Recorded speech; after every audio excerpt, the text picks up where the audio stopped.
ambapo kuna nchi kama mnavyoziona sasa hivi tunakuwa 7. Kwanza tunachukua nafasi hii kumkaribisha memba au mjumbe wetu wa kwanza ambao alikuwa ni Malawi. Malawi amefanikiwa kuwa sasa hivi ni mmoja kati ya mjumbe ama memba kwenye ushoroba wetu wa kati. Pia leo tumepata maombi kutoka kwa ndugu zetu wa Zambia kuwa nao ni sehemu ya ushoroba huu wa kati. Napenda kwanza kuchukua fursa hii kuwashukuru wote hawa wajumbe wapya, na naamini hii inatupa fursa zaidi. Kama zamani tulikuwa nchi 4-5, sasa tumeenda kwenye kwa nchi 7. Hii inaongeza zaidi nguvu za uchumi wetu, inaongeza zaidi ufanyaji wa biashara katika nchi zetu hizi, kwa vile ni jambo kubwa na ni jambo muhimu. Pia kulikuwa na mambo mengine ya msingi ambayo tumeyazungumza. Mambo ya msingi ambayo tumeyazungumza ni kuhusu agreement yetu. Kuna mambo fulani lazima tuyabadilishe yaendane na wakati wa sasa. Kwa mfano, la kwanza kabisa tuliona makubaliano yetu haya sasa lazima yatanuke zaidi. Hayawezi kuwa nchi 4, lazima twende kuchukua nchi nyingi zaidi. Kwa mfano sasa hivi tuko karibuni nchi 7. Tutakwenda 8, zitakuja nyingine na 9 mpaka zitafika nchi 10. Kila tukiongezeka zaidi tunakuwa na nguvu zaidi, kwa sababu mkoa wengi mnakuwa na nguvu zaidi kuliko kwa watu au nchi chache kidogo hamna nguvu. Sasa sisi tutaendelea, na katika makubaliano tumetoa huo mwanya. Nchi yoyote za hapa jirani zinataka kuingia kwenye umoja huu ama kwenye ushoroba wa kati, sisi tuko tayari na tutafanya kazi nao kwa maslahi ya wananchi wote wa ushoroba wa kati au wananchi wa nchi zetu. Hilo la pili. La tatu, kama alivyosema Mheshimiwa Waziri wa Burundi kwamba zamani kwenye ushoroba huu hatukuangalia mambo ya ajenda. Sasa tukaona lazima tuingize mambo ya ajenda, sababu ni muhimu sana. Sasa hivi huwezi kufanya kitu chochote bila kuangalia mambo ya ajenda. Jambo la tatu ambalo tumelizungumza ni kuhusu ushoroba wetu. Zamani ulikuwa unaangalia zaidi kuchukua mizigo kutoka nje ya nchi au ulimwenguni kuja nchi za kwetu. Sasa tunataka na sisi tufanye process ya kuexport kutoka nchi zetu kupeleka nchi nyingine.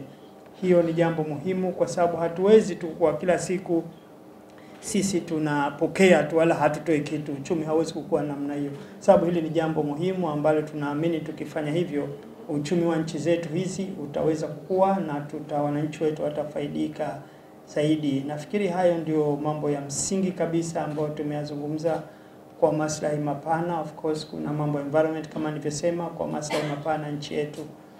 Ushoroba wa kati unaunganishwa kwa miundombinu mbalimbali. Kwanza unaunganishwa kwa miundombinu ya reli, ambapo kama mnavyojua serikali zetu zinajenga reli ya kisasa SGR ambayo inaanzia Dar es Salaam mpaka Morogoro kilomita 300. Hiyo ni loti ya kwanza. Loti ya pili ni kutoka Morogoro mpaka Makutopora Dodoma yenye urefu wa kilomita 422, ambayo kama nilivyosema imefikia asilimia takriban 95. Loti ya tatu ni kutoka Dodoma mpaka Tabora yenye urefu wa kilomita 368, ambao umefikia asilimia 12.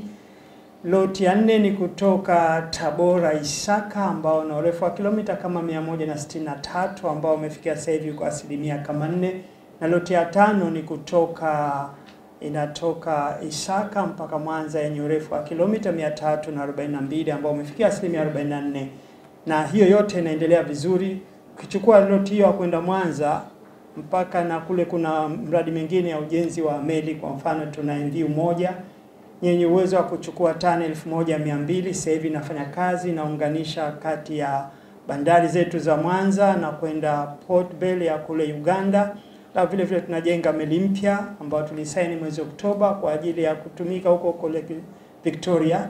Lakini kwa upande mwingine wa kwenda Burundi, tunayo sasa hivi kazi inaendelea ya ujenzi wa reli ya kutoka Tabora kwenda Kigoma yenye urefu wa kilomita 542. Mkandarasi yuko site pale.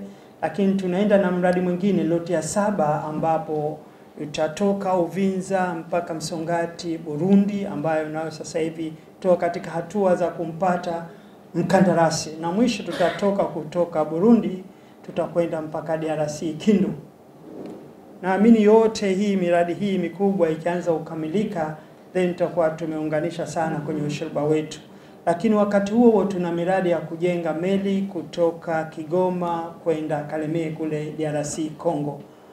Tunaamini miradi yote hii kwa kiasi kubwa kwa upande wa nchi kavu, kwa upande wa majini itafungua sana ushirika huo. Lakini kama alivyosema Mheshimiwa Mawaziri hapa, kuna usafiri wa anga, zote zinafanya ushirika wetu uweze kufanya kazi vizuri. Lakini jambo la kufurahisha ambalo nafikiri Watanzania wengi watalifurahia, mwisho wa mwezi huu unaokuja, yani mwezi wa mwakani, mwezi wa Januari, tutaanza rasmi kutumia usafiri wetu wa SGR kutoka Dar es Salaam mpaka Morogoro kwa ajili ya abiria, sio mizigo, kwa ajili ya abiria. Hivi tunavyozungumza tunafanya commissioning test kwa ajili ya kuhakikisha kwamba kila kitu iko vizuri. Tapofika mwisho wa Januari, wananchi waanze kufaidi matunda hayo ya kusafiri kwa mradi ambao walikuwa wanautamani kwa muda mrefu, na watu wetu wa mwanzo utakaochukua ni nyinyi waandishi wa habari, angalau muone vizuri na mfurahie usafiri wa SGR kutoka Dar es Salaam mpaka Morogoro. Also in attendance of the Interstate Council of Ministers meeting were members of the Executive Board of Directors of the Central Corridor Transit Transport Facilitation Agency, as well as their invited guests, including Ms. Madalo M. Nyambose, Principal Secretary at the Ministry of Transport and the Public Works of the Republic of Malawi, and Mr. Frederick Mwalusaka, Permanent Secretary in the Ministry of Transport and the Logistics of the Republic of Zambia, the Executive Secretary of the Central Corridor Transit Transport Facilitation Agency, Advocate Okanjo Okonge Flori, heads of diplomatic missions, heads of various public and private sector institutions, and the Central Corridor stakeholders, development partners, officials of the various ministries of the Central Corridor member states, staff of the Secretariat of the Central Corridor Transit Transport Facilitation Agency, and the press. E. The honorable ministers held the meeting in a cordial and a friendly atmosphere. F. The chairperson of the Interstate Council of Ministers, Honorable Marie Chantal Nijimbere, thanked the ministers for having honored the invitation to attend the meeting. J. On their part, the ministers appreciated the leadership of the chairperson of the Interstate Council of Ministers, the cooperation and the support offered by the Board of Directors, the work performed by the Secretariat, and the support accorded to the development partners and the other stakeholders of the Central Corridor. H. The Council of Ministers, 1. Noted and commended the progresses on the implementation of previous decisions of the Council of Ministers on acceding the Republic of Malawi and the Republic of Zambia to the Central Corridor Transit Transport Facilitation Agency Agreement. 2. Approved and endorsed the ministerial resolution admitting the Republic of Zambia to the Central Corridor Transit Transport Facilitation Agency Agreement 2006 as the 7th member as recommended by the Executive Board of Directors. 3. Received the acceding document of the Republic of Malawi to the Central Corridor Transit Transport Facilitation Agency signed by Honorable Jacob Hara, Minister of Transport and the Public Works of the Republic of Malawi. 4. Approved and endorsed the proposed amendment of the CCTFA Agreement 2006. 5. Recommended that the government of the Republic of Malawi, through the Ministry of Transport and the Public Works, to expedite the ratification of the agreement and submit the instrument of ratification to the Executive Secretary of the CCTFA within 6 months. 6. requested the government of the Republic of Zambia to expedite acceding procedures in accordance with Zambian law and submit to the Executive Secretary of the CCTFA the instrument of acceding. 7. Directed the CCTFA Secretariat to develop and implement a roadmap for the integration of the Republic of Malawi into the Central Corridor Transport Facilitation Agency organs and report to the next Interstate Council of Ministers meeting. 8. Appreciated the coordination role played by the Permanent Secretariat of the Central Corridor Transport Facilitation Agency and guided it to continue monitoring the implementation of the program and report regularly.